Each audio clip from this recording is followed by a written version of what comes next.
Hey everyone, welcome to the first episode of my new summer series where I interview community leaders or just members of the community. Today we're going to be talking to the Jira Guy, also known as Rodney, or most likely not known as Rodney, but everybody knows him as the Jira Guy.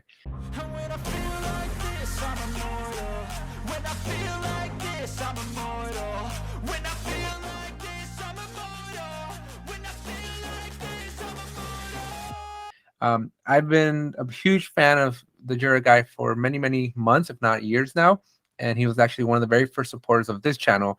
So Rodney does hold a very special place in my heart. And again, thank you so much for all your support, Mr. Rodney. With that said, we're just going to jump into it. I just got 10 questions for you. They're all related to Atlassian, not anything hard. I'm just kind of curious. I'm going to be probing a little bit as to where you got started and what do you like about Jira and all the Atlassian tools and whatnot. So super simple. All right. So first off, obviously, a little brief intro, but why don't you tell us a little bit of your origin story? How did you get the Jira Guy? Like, out of all the names, how did you take on that responsibility? I didn't intend to become the Jira Guy. How I chose the name of the blog was actually before I decided to start blogging regularly. It was a good time, a good bit before that. My manager saw what the documentation was writing. I was writing more of a blog style documentation style. She's like, you should really do a blog. In fact, that's one of your quarterly goals. You're going to start a blog now. So what year was this? This was 2019. This was about May, June timeframe, somewhere then. And so I'm sitting there thinking, what am I going to call this blog that I have to create now? And I was going to like JiraGuy.com. The reason I chose Jira Guy is I was just sitting there trying to think what's going on. All of a sudden, when the VP comes in, he's giving a tour to a new employee. This was a relatively small shop. And he's like, and this is our Jira Guy. I'm like, well, I'm a Jira Guy, so let's see if Jira Guy is available. It's not, but the Jira Guy is. And I remember thinking at the time, I hate this name. It feels a little pretentious. It feels like I'm trying to put myself in some level of authority I'm not sure I'm at, but this is what I have. I want to work with what I got. Let's register the Jira Guy. So I register, get set up. Don't really touch it again for another few months. Well, in the interviewing time, I actually ended up losing that job. The company hit that a hard spot. Had to make some tough decisions. I was one of those tough decisions. So you hate to see it happen, but it does happen in everyone's career. So I'm going through, I'm doing interviews. I know Jira. I know Confluence. I know Atlassian tools. I'm having a hard time showing that during interviews and during talks and whatnot. So I had about a month in, one particularly hard week. I had 2 interviews at the start of the week that I thought went fantastic. I thought I nailed those. There wasn't a question they asked I didn't know the answer to. I had perfect strategies. I knew what I was doing. And both of those I was passed over in favor of an internal candidate. I was the worst. I was the requirement right for those positions. You were the checkbox so that they can actually post it so that they can then get their person that they already know they're gonna get it. Yeah. So but I'm like, you know what? Because I got the news on both jobs, like one right after the other. I'm like, I am done for today. I'm done for this week. I need a break. So I go for a walk. The more I go for a walk, and it's hot, it's like the end of July. The more I go for a walk, the more pissed off I get. The more I'm like, I know what I know. I know I'm good at this. I know this. How do I prove it? I've got this blog. I'm going to start building myself a portfolio and show people I know what I know. And I'm going to use this to get a job. And when they ask, well, how do you know that? I'm like, here's all my documentation. Here's everything I know. Well, the thing I didn't realize when I did this and started working on this is people are going to find use out of it. And it quickly became from, I'm going to prove something to, I'm giving back to community in a big way I never thought I would. Let's see how far this ride goes. And that's the real origin story of the Jira Guy. Quite a while you've come since just 2019. I honestly would have thought you were around since like 2015, 14. No, I mean 4 years. couple of months from now, but it's been a wild couple of years. Yeah. Yeah. No, and then just I know that I've spoken to you about my origin story with how I met you, but just for the recording and just for the video here, I wanted to put it out there in perpetuity. So I got hired for this little side gig to help out a pretty big company. And the person interviewing me, his name was Rodney. And I tanked that interview. Like at that point, it was 2021, and my Jira skills, I knew Jira. I knew Jira pretty well, but I wouldn't say I was an expert by any means. I just had administered Jira for like 4 years. So I was like, no big deal. I know how to do it, right? But this guy like tore me to pieces. Like he just like wiped the floor with just the technical questions he was asking me. And I still got it. The guy actually liked the way I answered the questions more than my technical chops. Like he liked the things that I would consider and stuff like that. So anyways, so the guy that hired me, he ended up liking me so much more that he ended up firing the guy that interviewed me. That was infinitely better than me and at Jira. And then one day I just see like Rodney comment on something like on Twitter or something like that. And I was like, oh my gosh, it's the guy that I got fired. And then I'm like looking you up and I'm like, nope, because I hadn't met the guy. We just did like a no video interview. He was just like just through audio. And so I didn't know who he was, but then once I started looking into you and your voice sounded very different. But for a second there, my heart rate just like dropped because I was like, oh my gosh, the guy I got fired has now found me online. But that's how I stumbled upon you. Awesome. So we talked about how you started the blog, but let's go a little bit more back because I'm interested. What's your first memory of Atlassian or using Jira? Well, I was at a company. They were heavy users of Sprint Agile, and of course they had a tool or just a methodology. Okay. But they were also using Jira as a tool to support that. However, my department had not gone through the transition to Sprint Agile, and because we weren't developers, we weren't allowed on Jira. So I could see the issues on there, but I couldn't comment on them. I couldn't do anything with them. If I need something to submit, I have to submit a help desk ticket through our external portal, even though I'm an internal customer, and then wait for support to change that into a Jira ticket. We did get Confluence access, which is great for the documentation, but the end user documentation for what it was, which is 911 software, it needed some work, and we weren't really allowed to edit anything on there because, again, we weren't really indoctrinated yet. Well, what I was doing for that job was I was installing 911 systems, which meant I was going all over the country. And it hit a particular rough patch where I was literally gone for like a month and a half straight and only home on the weekends. This put a serious strain on the relationship with my then girlfriend. We have got married since, so my wife now. It was hard. I'm like, I need to find something a little more stable, a little more close to home, something I could grow in. Well, this company was heavily Microsoft shop. They didn't really have a lot of experience, but I saw internally they had posted for a Linux admin position. So I'm like, I know how militantly Microsoft this company is, but I will be the one to raise my hand and say I know Linux because I do know Linux. So I did. I went through the interview. They asked me a bunch of questions. They asked me questions about how to run Java applications, which I thought was strange. But I had run some Minecraft servers. I had learned how to run Java applications. So I knew those answers pretty readily. And I got the job. Well, day one, they're going through like, this is our Jenkins system. This is our backup system. This is our VMware system. And this is Jira. By the way, figure it out because you're entering tickets for tomorrow. Right in the deep end. Right into the deep end. But it's actually what I needed. It's how I learn best is actually doing. So I just dove in. I looked up community posts. I looked up documentation. I read everything I could get my hands on. Likes of Rachel Wright, Wrights of Ravi, just all these people who are far more experienced than me at this, and just learned. This was 2013, 2014, okay, wow. Somewhere around then. So I had a good. I had been doing Jira for a while before I started the blog. I just read anything I could get my hands Anything that on. you can get your hands on. Yeah.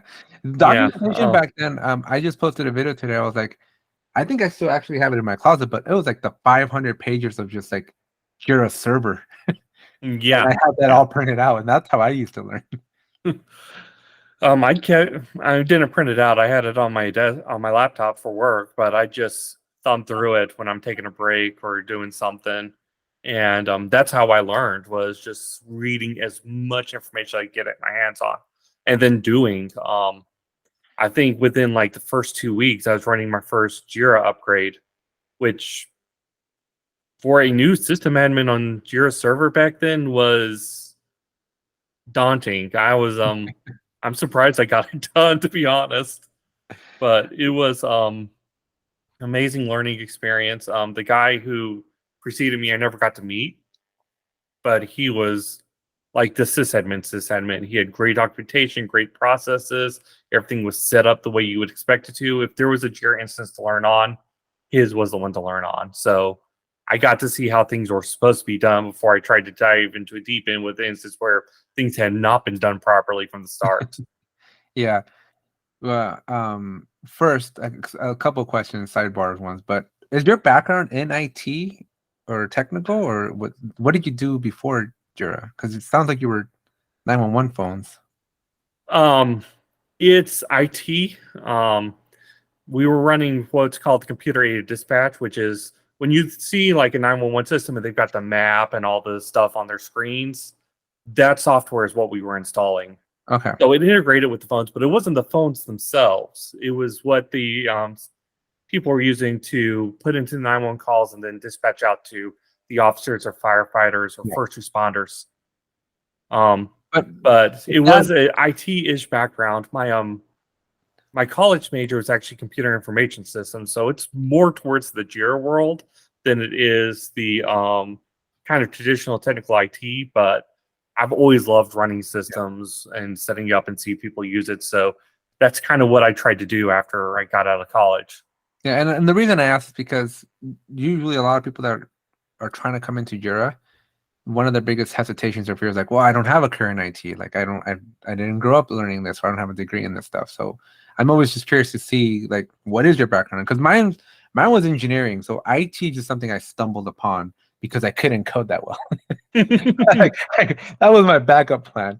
But I grew up with basically a very, very strong IT career. And so naturally me falling into Jira was a natural next progression. But I always wonder from other people, like, if you weren't, because I was before Jira, I was version 1, and before version 1 I was TFS.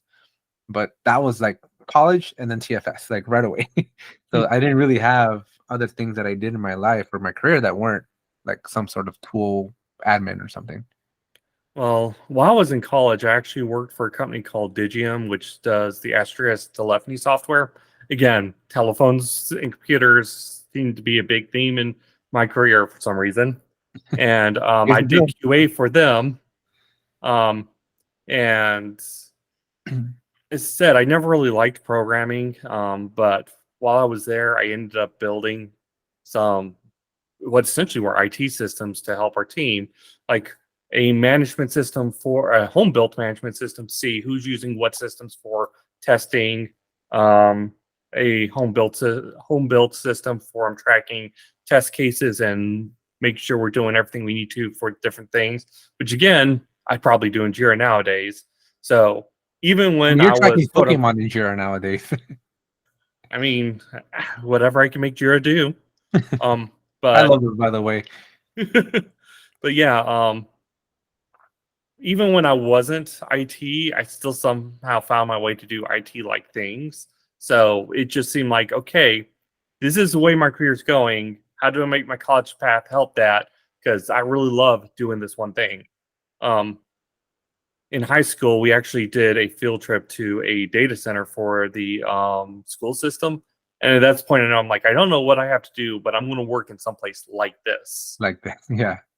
Yeah, no, I accidentally became an engineer or IT. I was gonna be a bio major, but I like roller coasters, so I was like, let's go become engineers, and so that's how I ended up there. So the next question here, it's a little bit of a two-part question, so you can kind of answer one or the other. I think they kind of go hand in hand. You can do both if you feel comfortable, but I'm curious to hear your biggest, like, because you're a data center guy, right? You're a server guy, and I'm mainly today cloud, but I did have my origins in the data center, and I just remember in the data center, your skills need to be, I think, at least an order of magnitude more better as a Jira admin in the data center than in the cloud.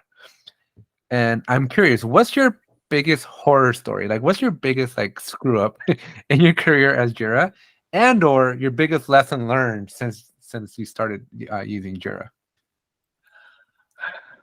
It wasn't actually the Jira system that the horror story is in. It's actually one of the ancillary systems managing on top of Jira.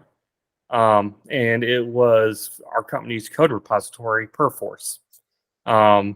It's a competitor to Bitbucket, if you're not familiar with it. And basically, it's just a different way of managing your source code.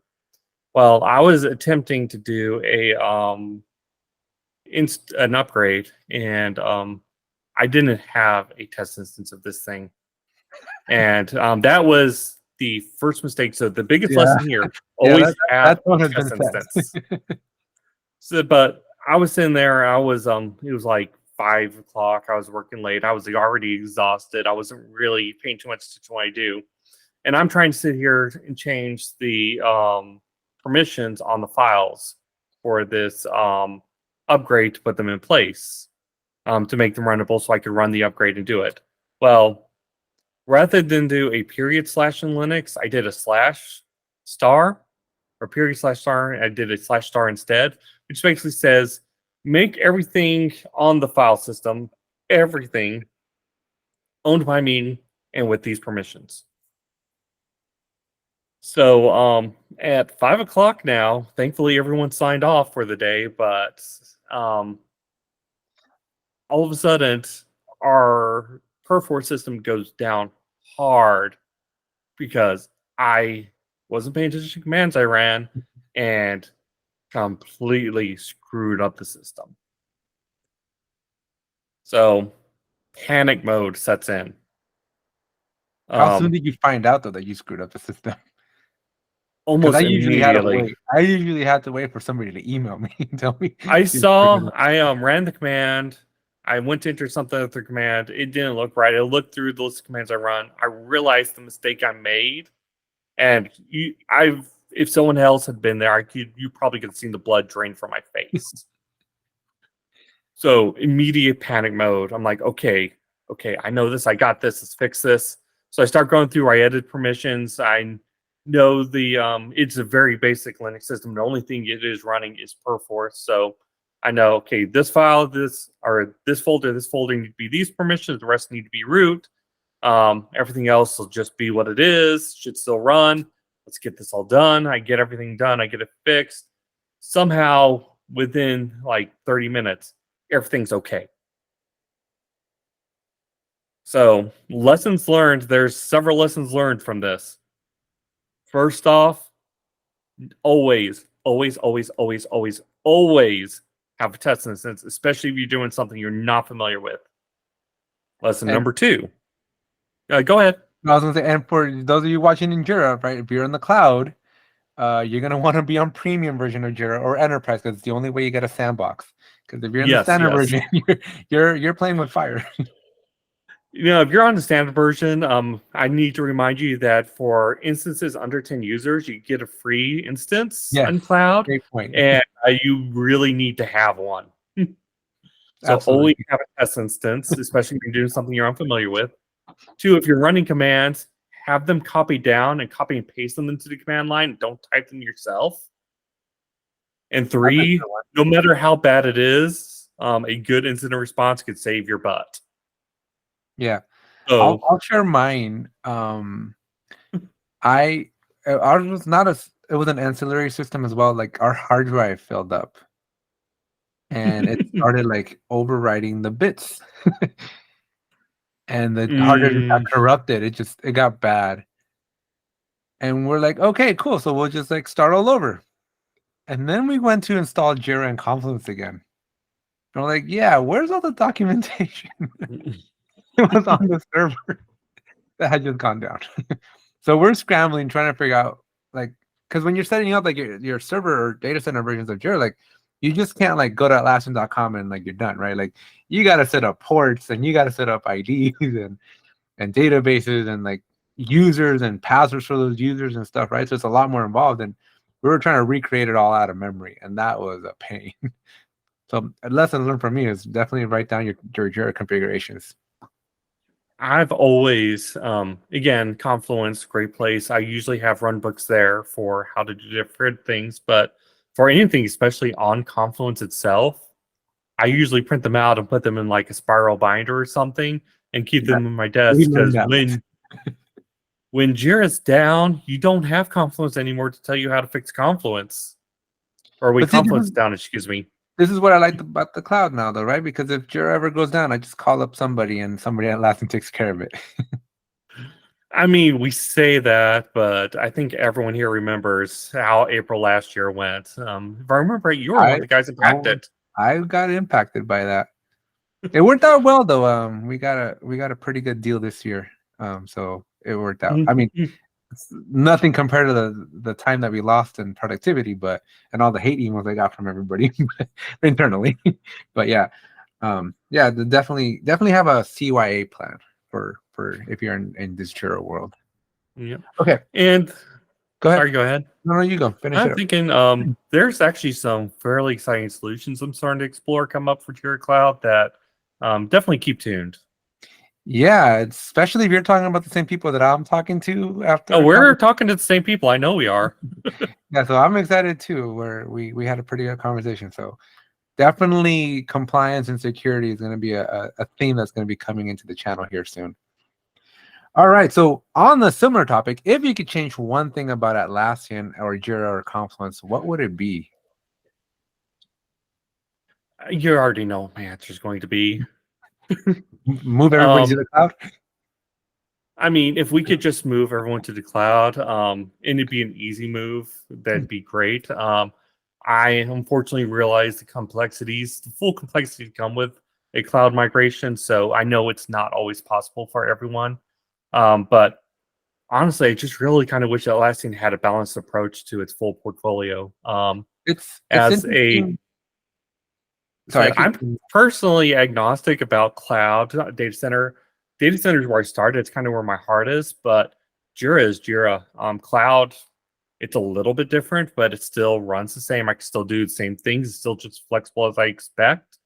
But as a data center customer for work, we're kind of feeling a little left out of the cold still.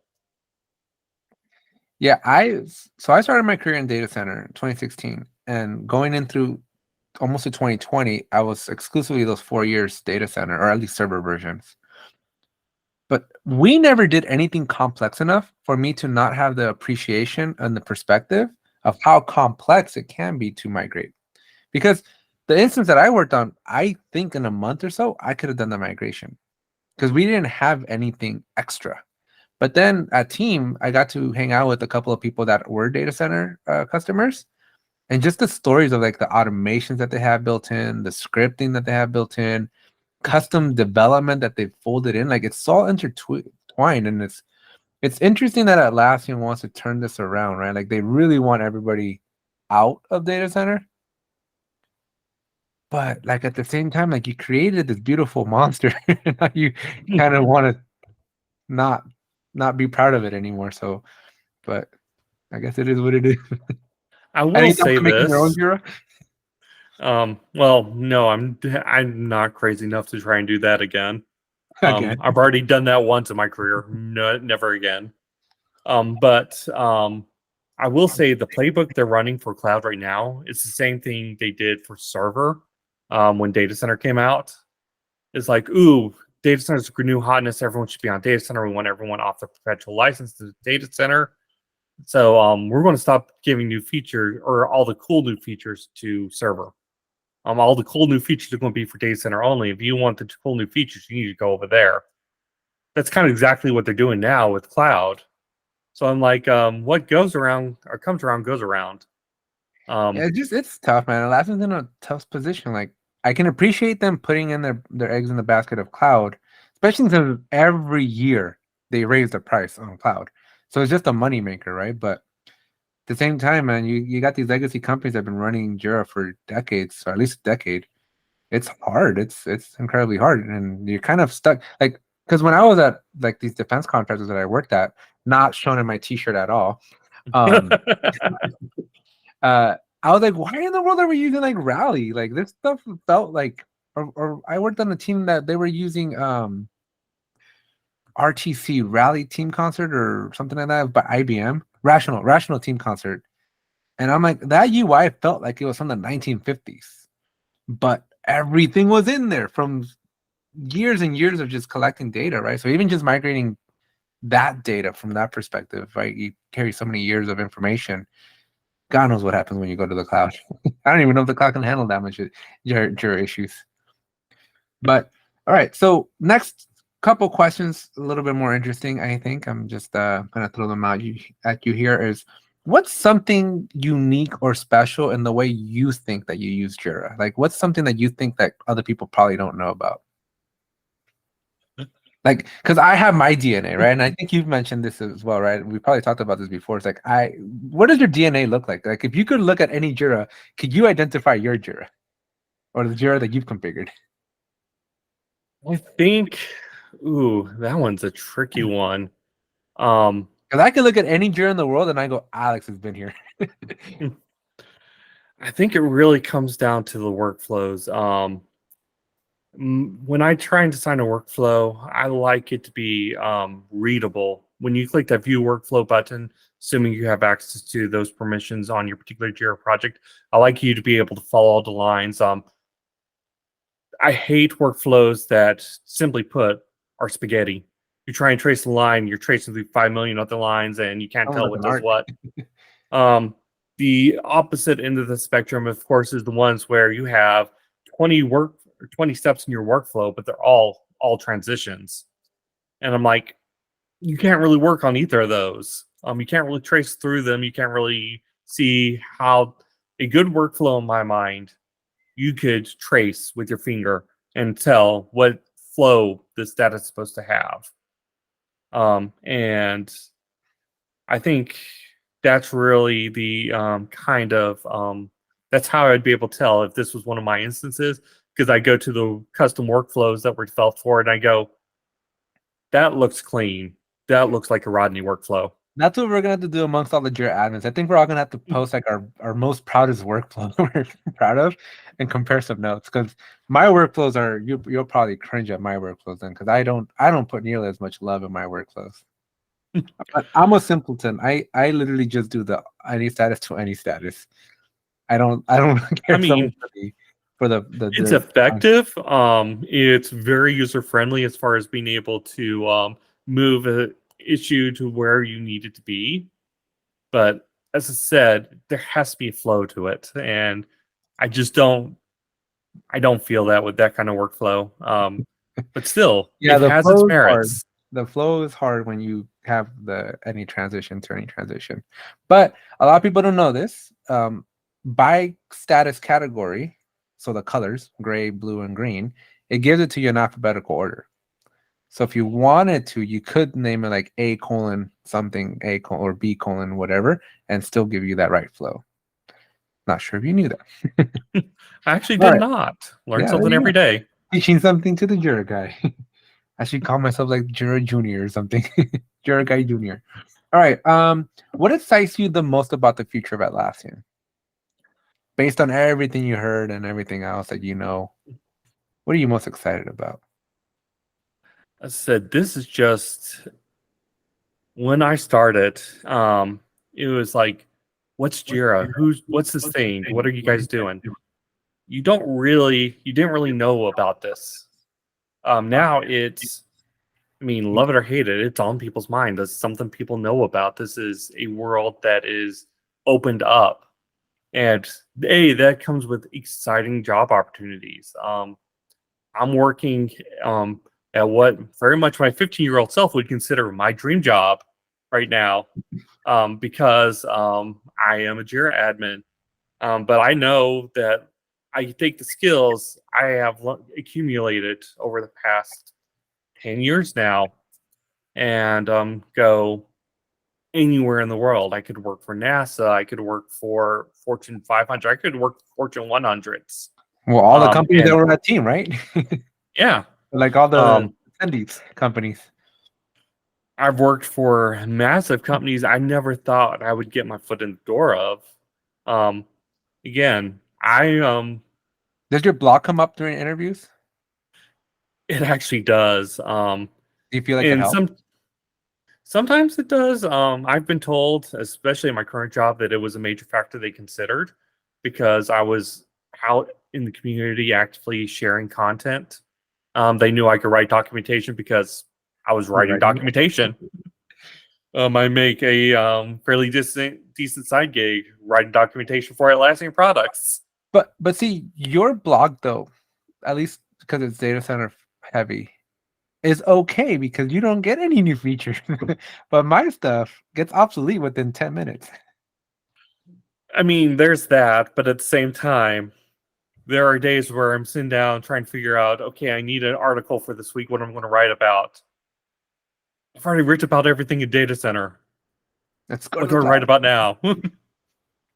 Well, if you ever need um, ideas, let me know because my goal so I do want to write. I want to write and I want to have our little podcasting going on. And so my thought has been is I have over 400 videos on my channel right now.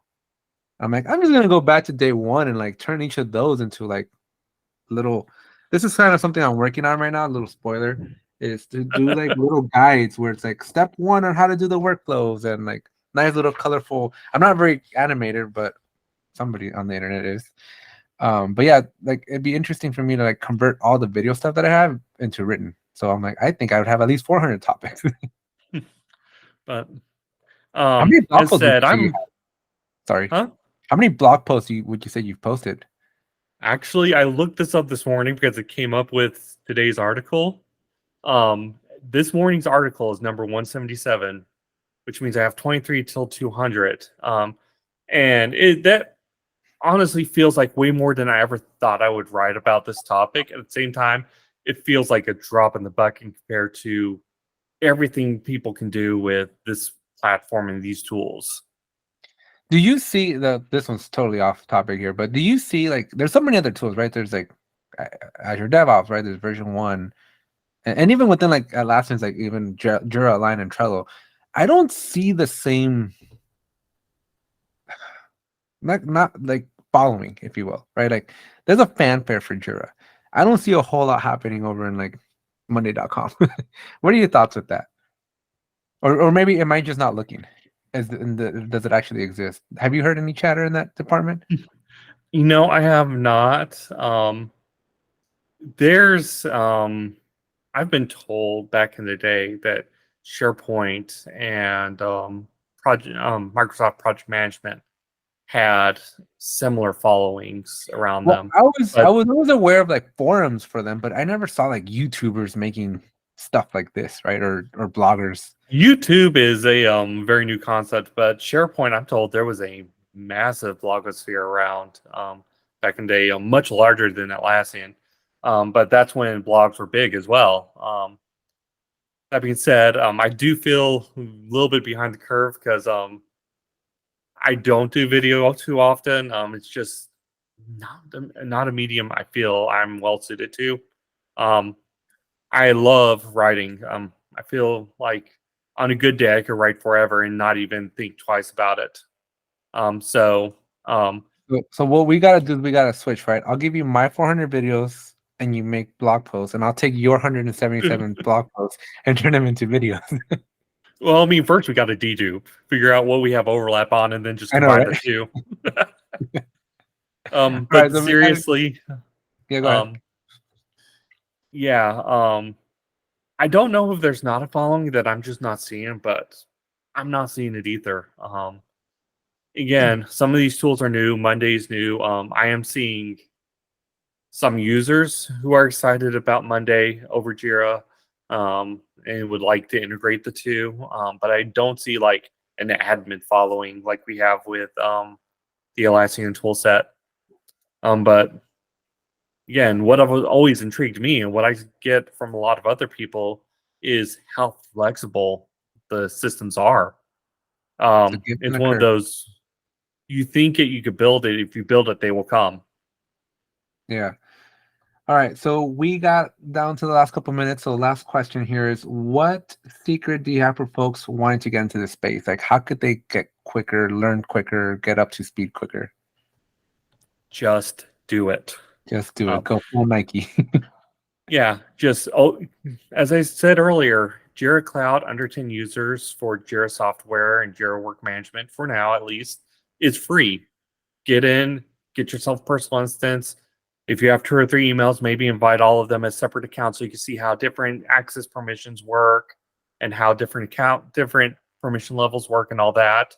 And then just start building a project, start modifying your workflow, get in, get your hands dirty. And even if you break something, blow away that project, create a new project, start over. Or a new instance. You need to. Or I've done that before. Yes. But just get in, get your hands dirty, and learn. That is still, I feel, the best way to learn Atlassian products. You could go on all the blogs, you watch all the videos until you actually do some of these concepts, still won't make sense. That's one of the reasons for blog posts, I try and include a lot of screenshots when I'm explaining something technical. It's because you do need to see how different things are done, how they look, but you still have to go through the process yourself at some point and actually do it and build that muscle memory and understanding behind it. Yeah, I definitely think we need to collaborate here a little bit more, right? Because so many people learn differently, right? And I feel like my videos is just one way, but obviously my video in an office setting might not be something that they're going to want to do versus, like, I know me in IT my whole life, I never would have looked at a YouTube video on how to do something, right, on a Linux system. It was always, give me the steps, which is where I think you have a really big advantage, right? But then there's people that don't want to read the steps because they're like, I want to watch a video on how to do this, because there's certain things, right? There's gaps that you can leave out in your screenshots that are critical. Like a movement of a mouse can save you hours of where did that button come from, right? But you can see me move my mouse across the screen and click on something important. And then the same thing for audio, right? There's just folks that just want to hear this stuff, right? And so I'd be interested to see where we can take our features here in this space in the 3 different mediums. Yeah, I looking at where things are, Atlassian themselves are finally starting to realize the power we have to help educate people. It's still infant stage, it's only for community leads right now, but they've started an Atlassian Creators Program for people who are out there making content for Atlassian products to help people learn. And it's something I'm desperately sure I either need to get Alex on board as community leader. I'm trying to. They told me I have to answer more questions, so I have to get on. I have to make time when I'm not doing all the other stuff to figure out how to answer more community leader questions. You see, I cheated. I had a backlog of articles already, so I just started posting. Like when I write a new article, I'll post it on community too. It counts as my blog post or my post for the week, and that's how I keep up my status. Yeah, I'm gonna have to do something. I always feel bad with, like, pushing like an agenda or being like spammy, right? But I that's why I picked the content that I picked, because I'm not creating videos that are just like, me dancing or something, right? It's like, here's how you can save a lot of time by taking the lesson that I learned and me showing you how to do it. And so I never thought that those would be like spammy type of videos. So no, that's kind of how I got through with it. But anyways, final question. In true, what's the show that I like to watch? Hot Ones. This camera, this camera, this camera. Where can people find you? All right. Well, you can find me obviously at thejiraguy.com. You can find me on LinkedIn, jiraguy.com, Twitter at the Jira Guy, Instagram. You could find me there though. All you want to see is, hey, here's all my articles. Yeah. We need to figure out some Instagram strategies. Yeah. And of course, Linktree / the Jira Guy. Yeah, send me everything, and when I post this video, I'll make sure to include everything in the description below. But thank you very much, Ronnie, for 30 minutes of your time here. Really, really appreciate it. You taking the time and being the very first one. And so again, special place for a special person. Thank you so much. It's great to be here. Always enjoy hanging out with you, Alex. Just such an honor. Our Jira recap video is doing pretty well. It's got like about 300 views so far. Nice. And I think I looked up Team the other day and like it just popped up. I've seen some great chatter around it. Just people really enjoying that. So I'm thinking this podcast I need to just get on it. Yeah, we definitely got to get on it. Let me get started with my summer of Atlassian 2.0 that I'm launching next week. And by the time you're watching this video, it has started already.